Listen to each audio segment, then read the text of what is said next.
Honestly, Jim, I'm not surprised. If he only has your attitude as an example. Harold, I didn't come here to start an argument. We're both sorry for what happened. Let's just forget it, shall we? Come on. Well, I would have thought better of Jim Robinson. And that child, a criminal in the making, if ever I saw one. Why couldn't you just have apologized and left it at that? Because he's no windbag. I am not interested in your opinion of Harold. I brought you here to apologize, not to make matters worse. But it wasn't... That's enough! I don't want to hear any more about it. Aunt Beverly? When a menu just is too long, can you please take it up? I'll try, sweetie, but I'm not the handiest person with a needle and thread. I thought doctors had to sew up people all the time. It's not quite the same thing. Oh, dear. What happened? Todd called Harold a windbag. Oh, well, he can be at times. Todd, Katie, would you go to your rooms, please? Your aunt and I would like to have a talk. Quickly. Jim, did you have to do that? I was just getting Katie to relax again. I'm not very happy with you undermining my authority. What do you mean? Well, first you suggest that Todd doesn't need to apologize to Harold, then you agree that the man's a windbag. Well, he is. Look, one thing I've learned from being a parent is that you have to present children with a united front. Otherwise, you never get anywhere. I'm sorry if you feel I wasn't giving you proper support. I certainly didn't mean to undercut your authority. That's all right. Look, I think the whole thing's just getting on top of me, that's all. I know it's been a strain for you. Especially as this was supposed to be our honeymoon. And I've something else to suggest which you may not want to do. I'll understand if you don't. What's that? I was hoping we could all go to Adelaide. I thought you might be able to get through to Bob better than I could. Yeah, but I'm due to start back at work again tomorrow, so are you. I can arrange for my locum to stay on for a few more days. Oh, it's not that simple for me. Darling, you're the partner in a business. Surely you can arrange for some more time off.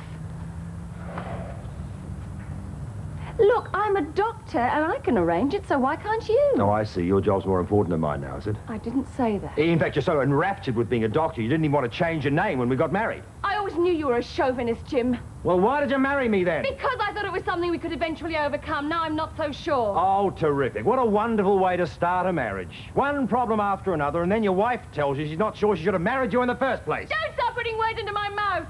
Please. Please, stop it. You sound just like our parents. No better than they are. Neighbours, everybody needs good neighbours. Just a friendly wave each morning helps to make a better day. Neighbours need to get to know each other. Next door is only a footstep away. Neighbours, everybody needs good neighbours with a little understanding.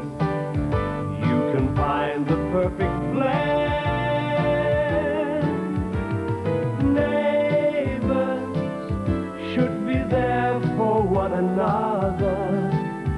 That's when good neighbors become good friends.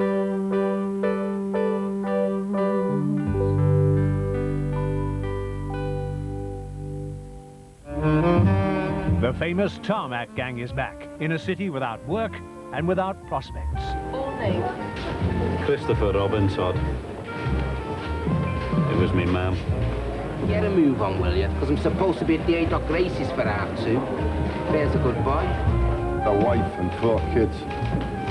2 at school and 2 on a dole. Yeah, but unfortunately the 2 on the dole don't count for me. Nobody on the dole counts rent.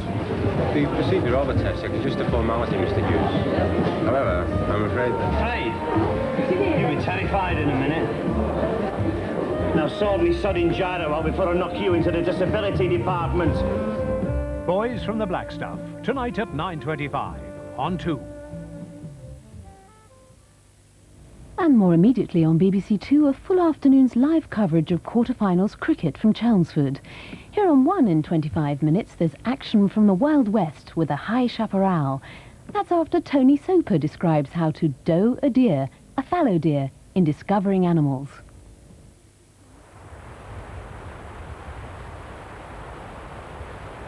The largest of our British land animals are the deer. Several species of them, and you'll find them all over the country, from Land's End to John O'Groats. But I suppose when we think of deer, most of us think of the monarch of the glen, the great red stag in the Highlands of Scotland. The deer themselves, on the whole, prefer woodland, but in the summer, red stags certainly come right up to the high tops. That's where you'll find them. But it's a long trek.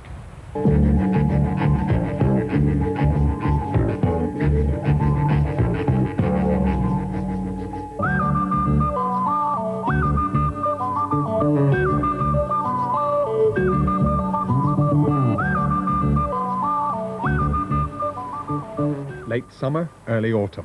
That's the best time to climb the hills in search of the red stag, in the calm before the storm of the rutting season.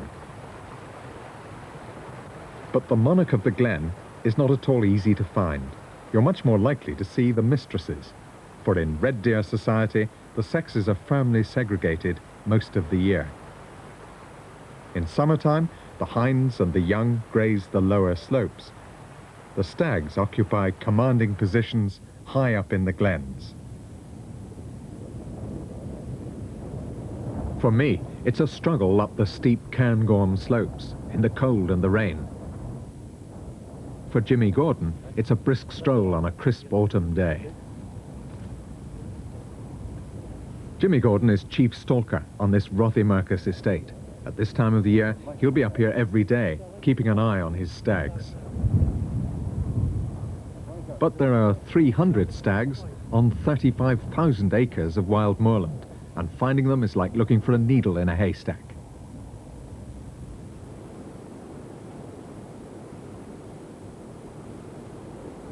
It's a good while later that we make the final approach to our quarry.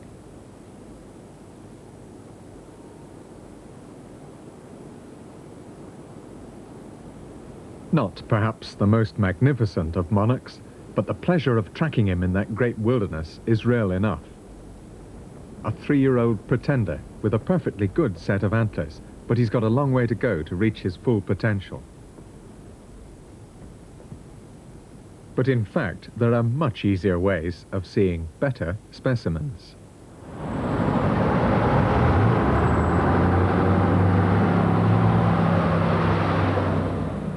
Close to the heart of the capital city, in Richmond Park, in the season of the year, there's what they delicately call excessive deer activity. The signs warn you to go carefully as you track along the public road.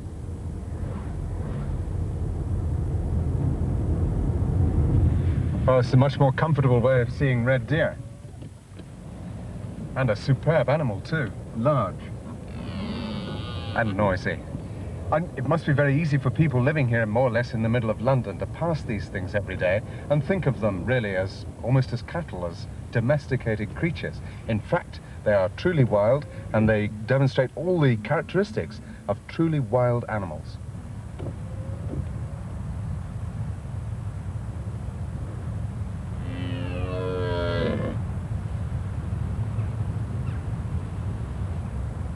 The red deer of Richmond Park behave as wild deer in a habitat which is closer to their natural requirements than those wild highlands.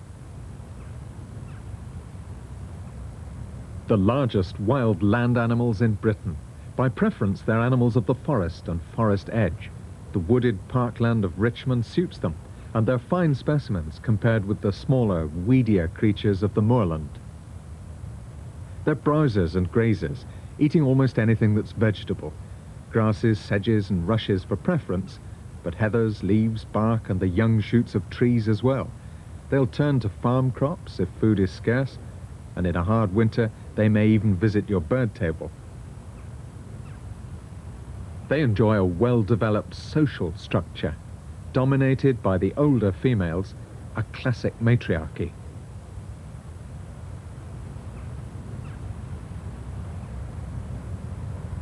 They're most active at dawn and dusk.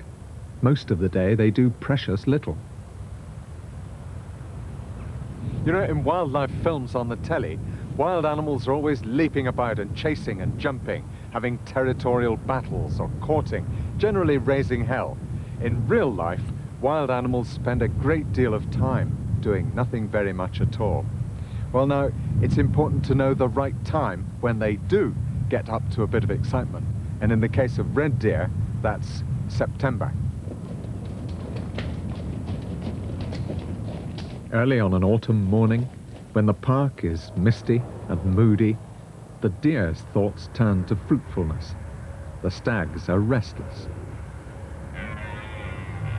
Most of the year the red stag is silent, but now he roars in defense of his chosen territory, and if the stag has no territory, then he must fight for one.